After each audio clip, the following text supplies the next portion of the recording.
Hey guys, welcome back. Toby here from GamingPcDealz.com, and today we will be taking a look at the best $1,000 gaming PC you can currently assemble. In my eyes, this $1,000 build is the one with the absolute best value for money. This is simply where you get the most game performance for every single dollar that you spend. And what you get here is a Ryzen 5 3600 and a GeForce RTX 2070 Super. And therefore, when it comes to the performance of the PC, you can play easily most current games in 4K with high settings. Fortnite and Overwatch, for example, they run very high settings at Full HD permanently with about 200 frames per second without any problems. And whenever you play less complex games like CSGO, for example, the frame rates are usually in the same range even at 4K. Of course, you can find this build and the builds for all other price categories on my homepage. There I'm updating all the builds regularly, so if you watch this video a few months from now, then you can always go there and you will find all the latest builds with the guaranteed best value for money. So now to the components. The processor used here is the Ryzen 5 3600. In my eyes, this is an absolute value for money killer. The processor comes with the newest AMD Zen 2 architecture and an AM4 socket. It has 6 cores and 12 threads with up to 4.2 GHz. Right now, AMD's Ryzen CPUs are the non-plus-ultra when it comes to value for money. In games that use multi-core technology,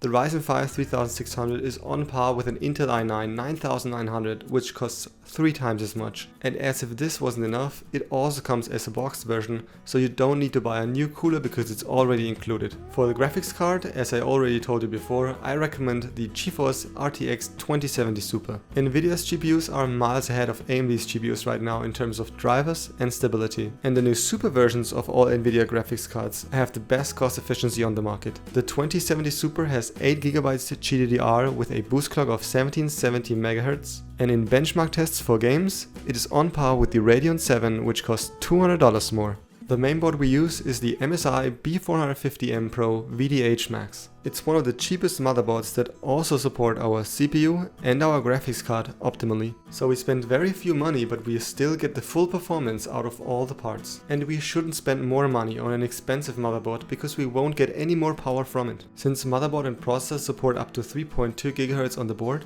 I would recommend 16GB RAM with a frequency of exactly 3200 MHz. I would also buy it in the form of 8GB RAM blocks because dual channel is just better than single channel. And I wouldn't buy more because 16GB are sufficient for playing video games, and therefore we would only waste money if we spent more on RAM for our gaming PC. For the flash memory, we want a super fast SSD. And I recommend the PNY CS900 with 480GB. It contains enough space to install the operating system, many games and other applications. I also think that SSDs are a must-have these days as they are much faster than ordinary HDDs while being relatively cheap. The power supply I recommend is the Corsair 650. It's a very reliable power supply from one of the finest manufacturers in the industry. But not only that, it has also a 80+ bronze certification while still being relatively inexpensive. However, all the components of our $1,000 gaming PC are installed in a Corsair mid-tower gaming case. It has an elegant and modern design with a mesh-free front panel and enough space for all the parts. Like always, you can find the links to the components in the description under the video. If you liked the video, I'm happy about your thumbs up or your subscription. Leave a comment if you have any question or feedback, and check out the other awesome content on the channel. As always, you guys, thanks so very much for watching, and I see you in the next video.